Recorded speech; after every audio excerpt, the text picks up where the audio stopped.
첫 번째 경기 요코하마 대 요미우리 분석 시작해보겠습니다.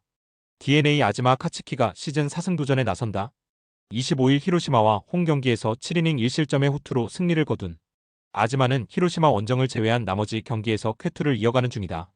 17일 요미우리 원정에서도 8이닝 무실점 승리를 거두었는데 홈에서 강한 투수인지라 호투가 이어질 수 있을 것이다.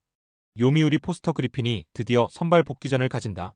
시즌 첫 등판이었던 26일 한신 원정에서 2이닝 1실점의 투구를 보여준 그리핀은 일단 몸 상태는 어느 정도 올라온 상태. 작년 DNA 상대로 방어율 1.59의 피안타율, 167로 매우 강한 모습을 보여주었는데 낮 경기가 조금 아쉬운 변수는 있다. 역시 바우어는 낮 경기의 최강자였다. 분위기는 DNA가 가져가는 상황. 그러나 아즈마는 홈 경기에서 절대적 강점을 보여주는 투수고 요미우리 상대로도 강한 투수다. 그리핀이 작년 DNA 상대로 매우 강했지만 모든 등판이 홈이었음을 잊으면 안 된다. 선발에서 앞선 DNA가 승리를 가져갈 것이다. 두 번째 경기 한신 대 야쿠르트 분석 시작해보겠습니다. 한신 이하라 타카토가 시즌 2승 도전에 나선다.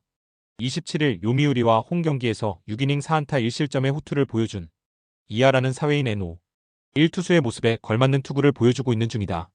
특히 홈 경기 강점은 확실한 투수인지라 이번 경기도 기대를 걸 수 있을 듯. 야쿠르트 이시카와 마사노리가 시즌 2승에 도전한다.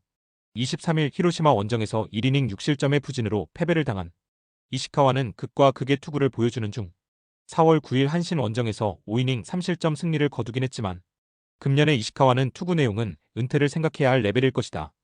이틀 연속 타자들이 제 몫을 해냈다. 홈에서 타선이 터져주고 있다는 점은 고무적인 부분. 이시카와는 처음 그들이 만났을 때에 비해서 위력이 많이 떨어졌음을 부인할 수 없다. 그리고 이하라의 투구는 현재의 야쿠르트가 공략하기가 쉽지 않다. 선발에서 앞선 한신이 승리를 가져갈 것이다.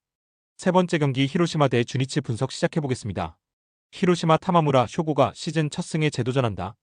27일 DNA 원정에서 7이닝 2실점의 호투를 하고도 타선의 부진으로 패배를 당한 타마무라는 이번 시즌 투구에 눈을 뜬 모습을 보여주고 있다. 낮 경기 강점은 확실한 투수고 토코다 뒤에 타마무라는 은근히 위력적이다. 주니치 오카다 토시아가 드디어 1군 복귀전을 가진다. 2021년 이후 부상으로 근 4년을 날려버렸던 오카다는 불펜 투수로서 한때 위력적인 투수였다. 이번 경기는 선발로서의 복귀인데 구속이나 제구 모두 1군 수준일지는 조금 미지수다. 토코다에게 막힌 타선이 과연 타마무라를 공략할 수 있을 것인가? 현재로선 그 가능성이 매우 낮아 보인다. 게다가 토코다 뒤에 타마무라는 상당히 위력적인 편. 문제는 역시 오카다가 어떤 투구를 해주느냐는 것. 그러나 마츠바에 비하면 오카다의 투구는 아무래도 예리함이 떨어지는 편이고 히로시마의 타선은 그 차이를 놓칠 타선이 아니다. 선발에서 앞선 히로시마 토요 카프가 승리를 가져갈 것이다. 네 번째 경기 라쿠텐 대 오릭스 분석 시작해보겠습니다. 라쿠텐 키시 타카유키가 시즌 2승 도전에 나선다. 27일 소프트뱅크와 홈 경기에서 6이닝 1실점의 호투를 보여준 키시는 역시 낮 경기에 강한 투수임을 증명해 보였다. 작년 오릭스 상대로 2패 2.12로 투구 내용에 비해 승운이 없었는데 이번에 승운이 따라줄지가 관건이다. 오릭스 타카시마 타이토가 시즌 3승에 도전한다. 27일 세이브 원정에서 4이닝 2실점의 부진한 투구를 보여준 타카시마는 홈과 원정의 기복이 심한 편. 현재 원정에서의 타카시마는 아쉬움이 있고 원정 낮 경기는 그의 약점 중 하나다. 현재 라쿠텐 최대의 문제는 역시 불펜이다. 즉 동점 또는 선발이 밀릴 때는 경기가 순식간에 밀린다는 이야기. 다행인 건 키시가 낮 경기에 대단히 강하다는 점이고 타카시마는 원정 낮 경기 약점이 있다는 점이다. 결국 후반이 변수이긴 한데 오릭스도 불펜 허리는 약한 편이고 이 점이 결국 승부를 가를 것이다. 선발에서 앞선 라쿠텐이 신승을 가져갈 것으로 본다. 다섯 번째 경기 소프트뱅크 대 지바롯데 분석 시작해보겠습니다. 소프트뱅크 마에다 슌이 시즌 첫 승에 재도전한다. 27일 라쿠텐 원정에서 4이닝 2실점의 부진한 투구를 보여준 마에다는 5이닝은 잘 버티지만 낮 경기에서 한계를 보여주는 중이다. 일단 홈 경기 강점은 있고 치바 롯데가 좌완에게 약하다는 점에 승부를 걸어야 한다. 치바 롯데 오지마 카지야가 시즌 2승 도전에 나선다. 26일 니포넴 원정에서 7이닝 2실점의 호투를 하고도 패배를 당한 오지마는 최근 2경기 연속 QS 패배라는 불운이 이어지는 중 금년 소프트뱅크만 만나면 경기가 꼬이고 있는데 개막 원정에서의 4이닝 1실점 역시 좋은 신호는 아니다.